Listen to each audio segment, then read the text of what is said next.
Howdy folks, welcome back to the channel and welcome back to, well, I can say the last episode of my Italian campaign in HOI4 with the Black Eyes mod.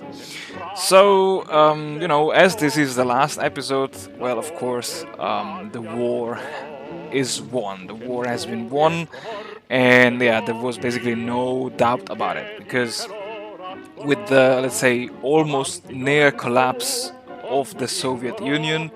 In every OI4 game, as soon as the Soviet Union collapses, and yeah, I mean, it's um, game over for the Allies because there's just no point in facing the Axis forces.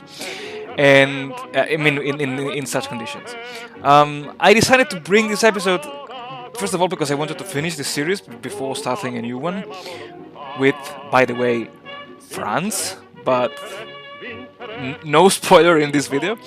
Um, yeah, I mean, I wanted to finish this just to show you how well everything degenerated for the Allies, honestly. Yeah, and so the first move, let's say in Africa, having wiped out all the Allied forces which were stationed. In West Africa, I redirected all of my troops along the central and southern African border.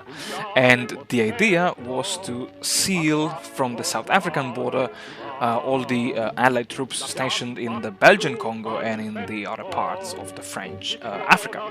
And while I was playing around with this, I was like, okay, let's divide my forces into two, and let's send this very small group directly into South Africa, while the bulk of the motorized army of the Italian motorized army would face the allies in the Belgian Congo, basically.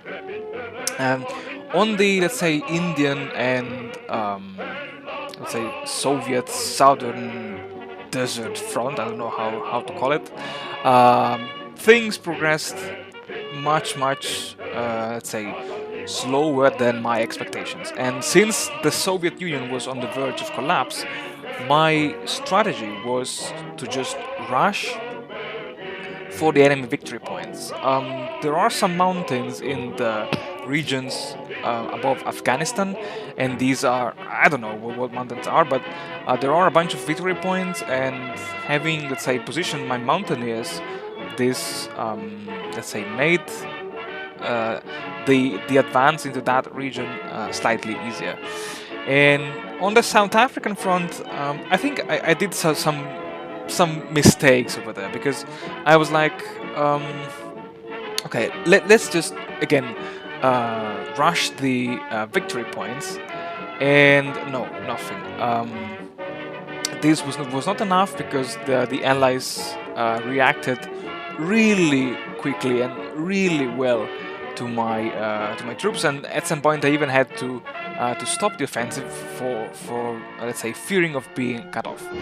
As you can see right now, from time to time I was manually checking the collapse of the Soviet Union, while let's say in the Congo area, the idea was to rush to break through the Allied lines, which happened relatively with ease, and then rush for the enemy ports, because for whatever reason, I think because of the bonuses to the supply consumptions, the Allied fielded, I think, 35 to 37 divisions in the African area. So, and I think they were suffering from, I don't know if they were suffering from attrition or from something else, but I was really surprised that I could manage to break through with such a facility, because my only idea was that maybe those troops were highly disorganized and highly suffering from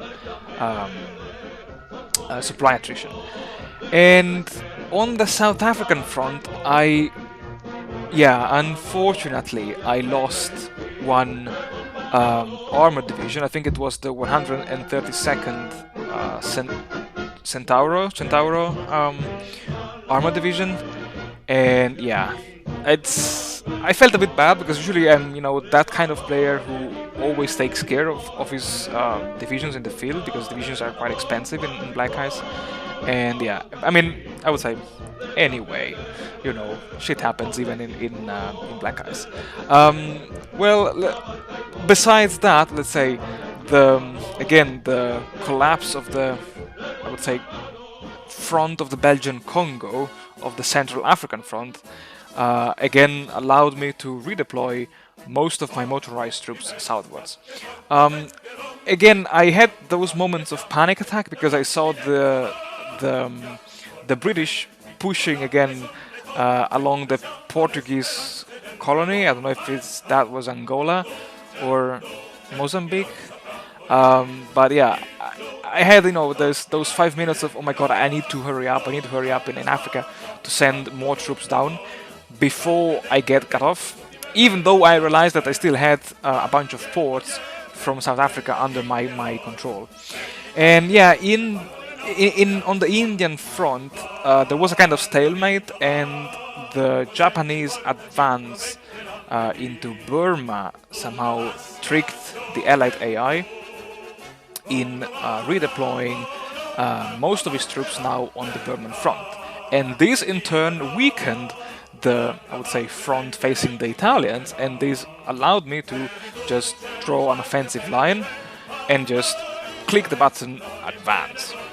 And yeah, in Africa, I was moving troops here and there, and in India, yeah, I took manual control of the situation because I wanted to expand the, I would say, front of the advanced front to, let's say, to also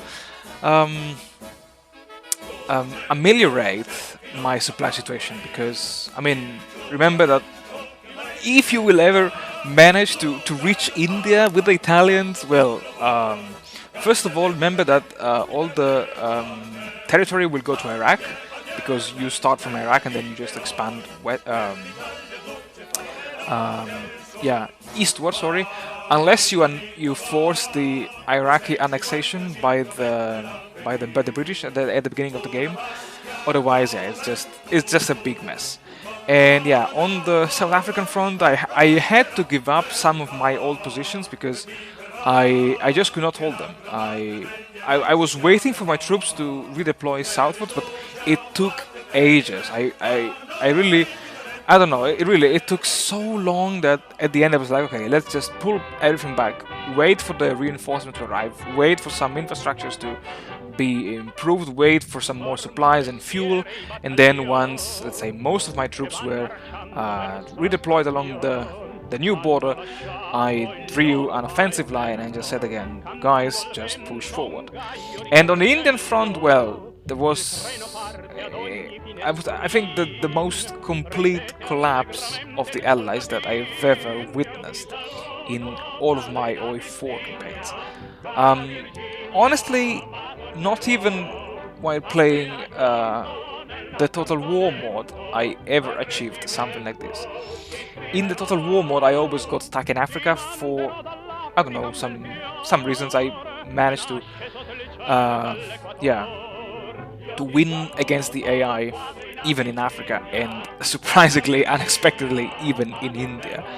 And yeah, with the collapse of India, it was basically game over. South Africa, yeah, I mean, in South Africa, the Allies did put up some fierce resistance, but again, with air superiority and a bunch of, I think, 100 close air support planes, victory was assured. Guys, thank you very much for watching. Thank you very much for, as always, supporting my channel. And stay tuned, because I was planning to do a campaign with the Soviet Union, but you guys convinced me to try France. And, well, it's going to be interesting, because I already recorded a bunch of episodes. So guys, take care, stay safe, stay healthy, and stay tuned. And, well, see you all very, very soon. Bye bye.